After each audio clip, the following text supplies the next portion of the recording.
Welcome back to How Would You Beat, where we discuss how you can use jobs-to-be-done innovation methods to beat your competition. Remember to subscribe and like this podcast. In this episode, we will look at how you can beat a market downturn, like the one we are experiencing today. Since January, the S&P 500 is down 23% and the NASDAQ is down 33%.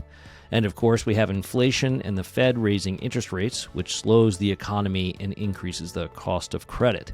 This is not a good scenario for growth and equity value creation. But your company still has to grow, and it is likely still investing in product marketing and sales. So can Jobs-to-be-Done help in a down market? How would you beat a down market and still create equity value for shareholders and stakeholders? So Jared, how would you beat a down market?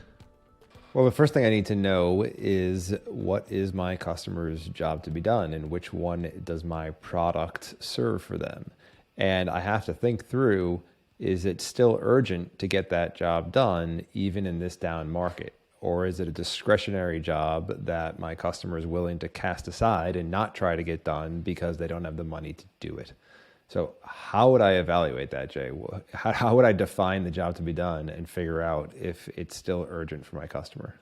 Yeah, that's a great question. So all value creation comes down to helping customers get a job done faster and more accurately, and potentially at lower cost. But sometimes, you can actually figure out ways to charge more to get the job done. And we can get into that. But I think you're right. All value creation, whether it's public company, shareholder value creation, private equity value creation, public or private, the method and the theory is the same, which is you have to help someone who's struggling to achieve a goal, which we call a job to be done, get that job done faster and more accurately. And I think defining the customer's job is the first step for most companies. And you still see, companies thinking of themselves in a product-oriented market. So, and we've used tons of examples to explain this. There is no iPod market or CD market. There's a market to create a mood with music. There's no market for CRM software. There's a market to acquire customers. There is no market for stents. There's markets to restore artery blood flow. So those all hold true. And I think one of the reasons it's so valuable to, in a down market, to focus your value creation on the customer's job is the customer's job doesn't change. Things about it can change, and we can get into those details in a down market, but your customer's job is the same. And I think you're right, Jared. You make a good point. If you're targeting a job that no one really cares about, that is kind of a frivolous job, you're probably not in a great market anyway, even in an up market or a down market, because people are busy. They've got a lot of things they have to do and goals they have to accomplish, and so you want to focus on things that are meaningful to them, and ultimately big markets. Yeah, one interesting thing to think about is entertainment. In an up market, when people are feeling flush, they'll try to get that job done and they'll spend more money doing it. But it's often the first budget to get cut back by consumers in a down market when they're not feeling flush. So that would be a job that people do frequently, but it's not urgent to do it in the best way possible. And if you think about a different type of job that remains extremely urgent, you could look at B2B compliance markets. So complying with regulations is critical for a lot of companies in order to stay in business. They're not much less likely to cut costs all the way to zero there and just give up on getting that job done because they want to stay in business. The government is forcing them to get that job done. So you can do this kind of analysis on what your customer's job is and think through, are they likely to cut budget there, spend more because they're trying to grow, or try to create efficiencies and I can and do the job with fewer people or with less effort or less time because maybe they're cutting employees and they have fewer people and they need to get the job done in a new way. Yeah. So I'll use an example from early in my career that I think helps explain this. I was with a firm that bought Steinway & Sons, the piano company, and that was the definition of a cyclical business.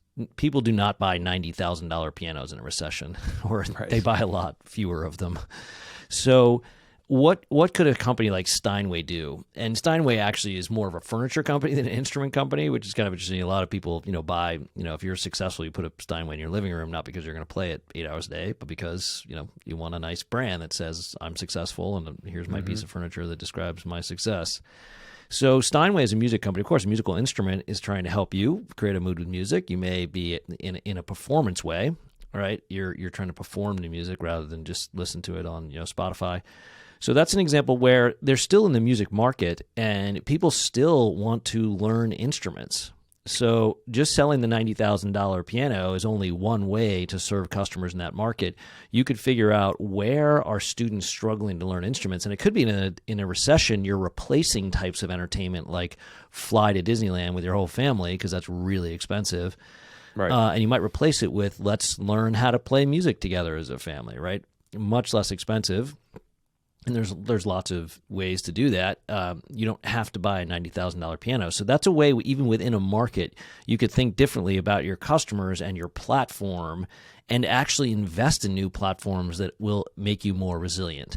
So that's one way to think about it is you could be starting new platforms that make you more resilient to these downturns. Because if you're a cyclical company and you have a lot of debt, you generally can wipe out your shareholders' equity value, and you'd be value destroying instead of value creating.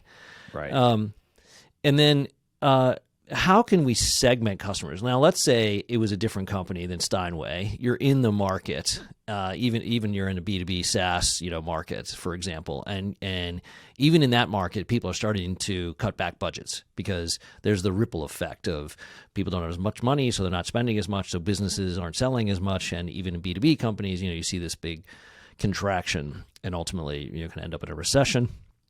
So, what can you do to segment customers? Even if you're just using your existing platform to find growth? Yeah, that's a good question. And we have to go back to what is a segment and why is it important to define a segment in the first place.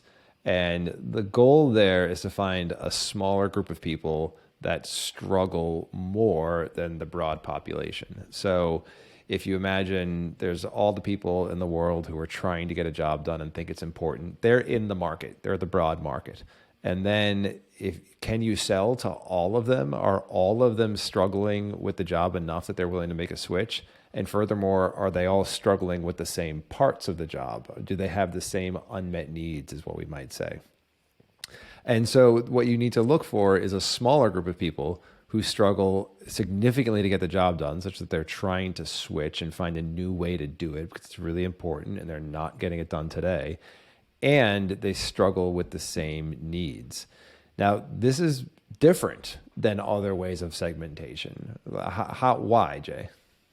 Yeah, well, you're essentially using a different segmentation variable. The classic examples, you create personas, Paul and Kate, and one's rural, one's urban, one's got a high school education, one's got a PhD, blah, blah, blah. And you create these kind of characters who, makes sense, it looks like they're different, but they could both struggle in exactly the same way, regardless of their persona characteristics. And we use this example a lot. They both could struggle to get to destinations on time because they struggle to plan their stops, because the thing that ties them together as an underserved customer is they both make frequent and unfamiliar stops. So it's the way that they struggle to get the job done that is the interesting variable, not just because they're male or female, rural or urban, or in B2B markets because they're, in consumer packaged goods or financial services or travel or whatever.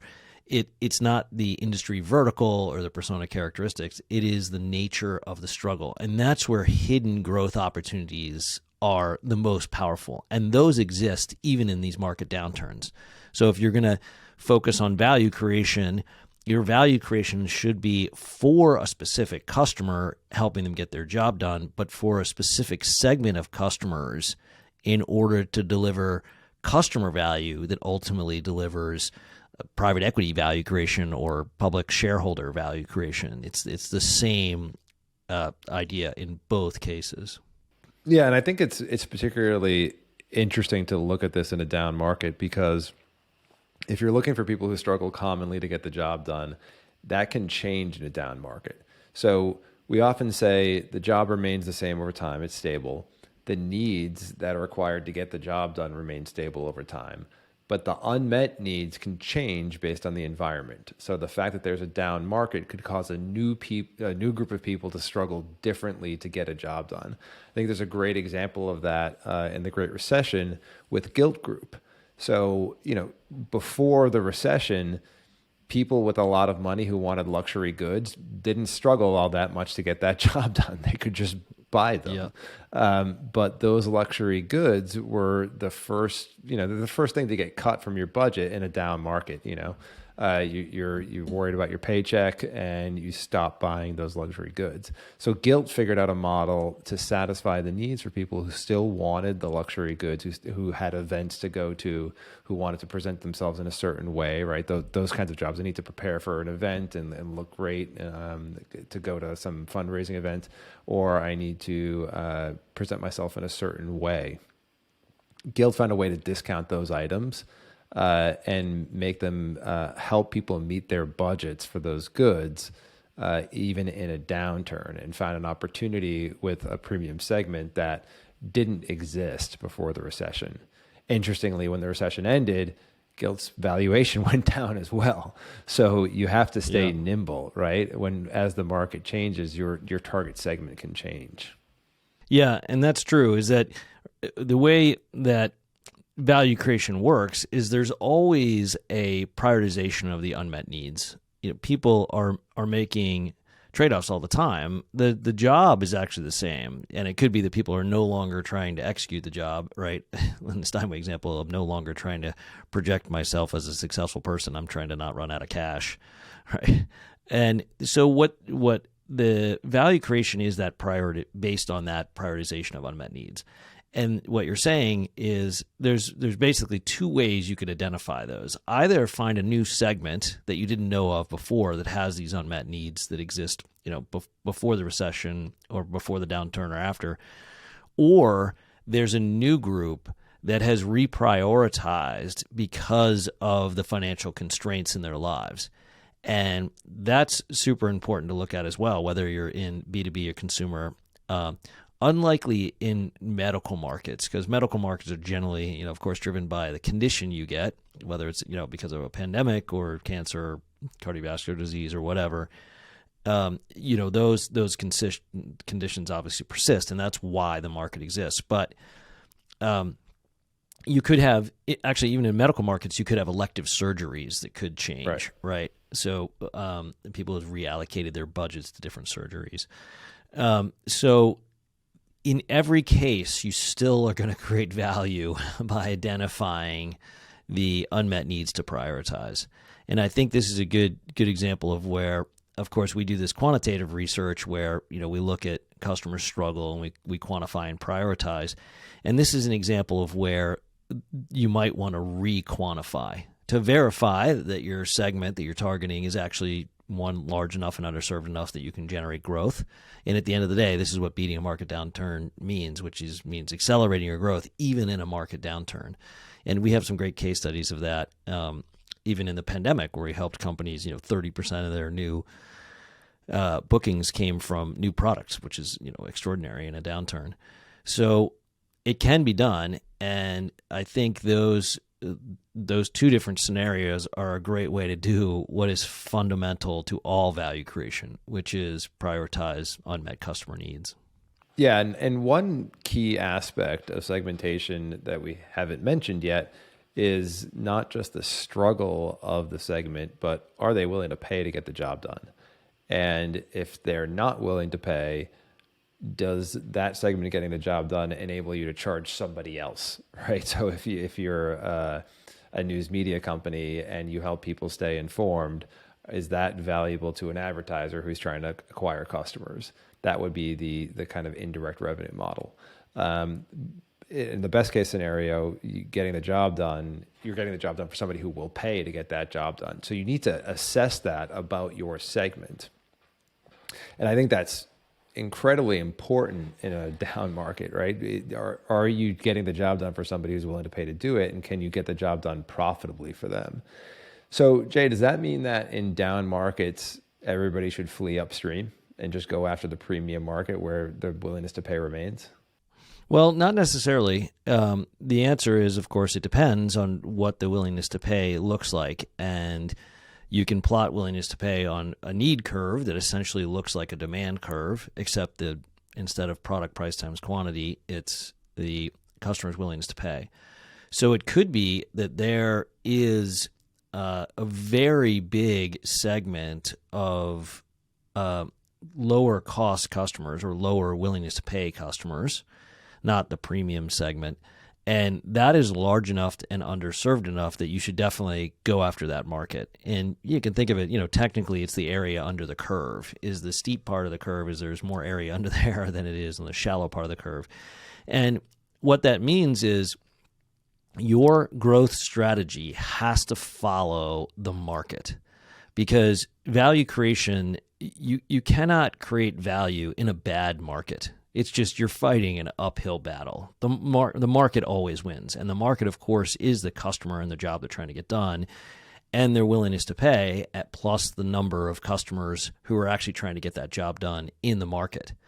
So this is extremely powerful part of Jos-to-be-Done, because what you have to figure out, if you're a $100 million in revenue company, or 50 or 150 or 1.5 billion or 10 billion, the same math works, which is you're in a market where people are willing to pay to get the job done. So if you're a $100 million company and you're trying to grow an additional 10% or 20%, obviously the math is obvious. You need an extra 10 million in revenue, an extra 20 million in revenue. And if you're compounding that over 5 years, for example, in PE value creation, private equity firms are trying to buy a company and then ultimately exit it to return capital to their shareholders. In that scenario, you can figure out, okay, what percentage of the market, of the target segment, do we need to capture in order to accelerate our growth, even in the down market? So this is extremely powerful, because you can now tell what the probability that what you're investing in is going to generate your growth. Because if you need 60% of that target segment, your probability is low. Companies generally don't get that much of a segment. If you need 12, 13% of the segment, you're targeting a great underserved segment that's large enough that maybe you can get 20, 25%. You'd have extraordinary success if you got 15% of that segment, and that would double your growth rate. That is the powerful math behind looking at markets this way, because no one wants a product. They want to get their job done, and that's what they're willing to pay for. That's, of course, in the examples we use all the time. That's why people abandoned Kodak and they went bankrupt, because they didn't want film. They're trying to share memories. That's why people tossed away their BlackBerries and bought iPhones, because they weren't trying to use a keyboard device, et cetera, et cetera. So this gives you that insight into the big growth opportunities. Yeah, I think another interesting example from the Great Recession is Groupon. When you think about, do you have to flee upstream? So we talked about Gilt Group, which sold premium goods to premium customers at a discount. Groupon went out and said, well, the job of going out to eat probably isn't going to totally go away for everybody. They still want to get that done. And if you look at the lower cost market, there's a huge number of people and a huge number of restaurants who want to stay in business during this recession. So let's figure out how to discount it for everybody and have everybody win. And so they went down market and found a big opportunity, created a ton of equity value during the recession, but also, like Groupon, did not sustain that equity value post-recession. Yeah, and so and Groupon had the problem of selling $1 for 50 cents. Yes, right. They didn't have a great business model behind all that. Yeah. And so I think what's interesting about that is, you can go down market in a recession for an essential job and figure out how to serve customers who, still have to get that job done in spite of having less cash. The down market can say, I'm not going to buy new clothes for 6 months. You can do that as an adult because you're not growing anymore, and the likelihood of wearing out all your clothes in 6 months is pretty low. So you can just put a pause on it. You can't put a pause on eating. So that's a good market to be in, and go after the low cost market there. And so the other interesting thing about that is how this process of assessing the market doesn't really end.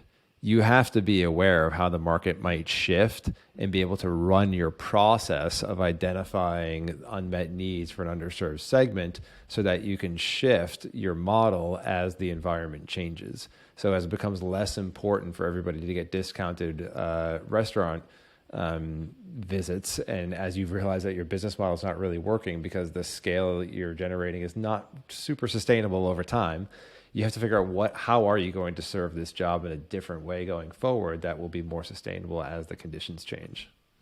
Yeah, and I think you're right. And to focus not just on the down market, but there could be a premium market opportunity in a down market. That just means that there are customers who are struggling enough with the job, still have the budget and willing to pay for a new solution, and that they're just underserved by the current competitors. Nest is a great example of this, right? They obviously looked at the market very differently than other thermostat manufacturers, and they were charging 10 times the price, almost 10 times the price. Average thermostat was $30, and they were charging $250. And that's because regardless of the down market, they identified a segment of customers who did want to get the job done, in that case, to achieve comfort in their home faster and more accurately. And they had a much, much higher willingness to pay. So because the thermostat manufacturers were all competing with each other on this dimension of I increase the temperature up and down, that's it. And I've added some horrible interface to allow you to program your thermostat, which you're Right. never going to do because it's so horrible and painful that even the savings you would get out of it wouldn't be worth the pain to just use the horrible interface.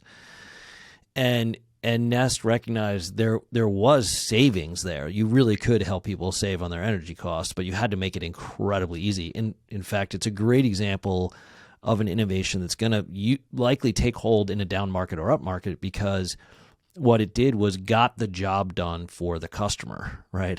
What did you need to do to program a Nest thermostat? Well, just nothing. Just set it to the temperature you liked in the morning and the evening, and whenever you woke up or went to bed or whatever, and it just figured out your schedule. And it wasn't perfect at first, but it was clearly a better platform to innovate on because they were targeting the job, not the product. And those opportunities exist in markets for large companies, for small companies, for private equity backed companies. All the value creation comes down to that identification. So you're right. You need to keep a pulse on the market, especially when big things happen like a global pandemic or a recession or rising interest rates, inflation, war. There are lots of things that can impact people's willingness to pay to get jobs done and their execution of the job. But I think there are always opportunities. And interestingly, if there aren't, so you want to know that as well.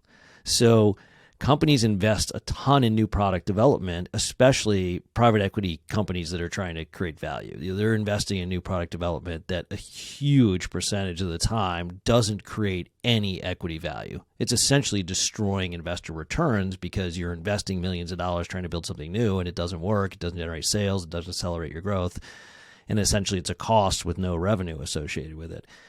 So that's a bad investment return. And so you can de-risk this, but even in a down market, by saying, hey, maybe there aren't opportunities. Maybe we're investing in the wrong things. And that's a good thing to know too, because even though it might be a pet project to someone at the company, it might be Jeff Bezos' Amazon Fire Phone, or whoever the executive who launched the Zune at Microsoft, right? Regardless of the power of the executive, you might really want to go through this analysis and say, are we confident? What is our confidence level in this market downturn that we're going to deliver customer value, that we're going to create equity value, shareholder value, because we are focused on a true market opportunity with unmet customer needs that customers are willing to pay to satisfy. And if your team doesn't have confidence in that, that's where you should stop. You really should not go forward with the investment. And if you don't have a calculation of the probability that your investment in that new product development is going to generate a return, that is where you should stop as well. I mean, Jared, obviously, we ask companies this all the time. They've got their Jira tickets and they've got, thousands of them. And we always ask, great, those are your costs. What is the revenue? What are those thousands of Jira tickets going to generate revenue? And the answer is they don't even know. They haven't even been asked to assess that probability. That is a huge problem. Yeah, I think one signal that you could be headed down that path is if you're really excited about a technology. You're making a technology-driven bet in a down market that can backfire a lot because if there's pressure to have a big idea, you're better off thinking, okay, what's my customer's big problem and how do I solve that? If that requires a new exciting technology, then great, let's invest in it because I have a good problem to solve on the other end. If it doesn't require a new and exciting technology, terrific, that's lower risk, solve the problems in a simpler way. So if you're getting pressure, because one of the things that can happen in a down market is the executives give the PMs and designers pressures. Where's the next big idea? It's going to unlock growth. Show me something exciting. Show me something new that I haven't seen before. And so if you're a technologist, your instinct might be to go after the new technology. Okay, well, I'll bring some new technology to the table and everybody will get all excited about that. It'll look really sexy. But it might not satisfy any unmet needs in a job that matters in the moment during this down market. And then you've just totally wasted a lot of money. And so the big ideas might be in places that don't require new exciting technology at this point. It may, but you have to analyze the problem first. Yeah, that's great. We always see this. There are very, very, very frequently easy wins if you know what you're looking for. Because if you're going to create value, you can create value in the very, very short term, in 30, 60 days, by changing messaging and sales based on the needs that your product currently satisfies. So you can go through this process and say, okay, let's just sell more of our existing product. Our current product is good. What needs is it satisfying? Most companies don't even know that question when you ask them, like, what needs does your current product satisfy? Just list them out, right? Detail what are the customer needs that you're satisfying. And if you can do that analysis, you can quickly accelerate revenue growth even in a down market. I think that's incredibly important to keep focused on. Yeah, I think it's really important in a down market because up to this point, the needs you've been selling on might be different than what people are going to buy going forward, and you might already satisfy those needs. So if you ask your sales team, what needs do customers buy your product for, they're likely to tell you, they're likely to have a recency bias, right? Yeah. Well, we satisfy the needs that the last 10 customers bought for.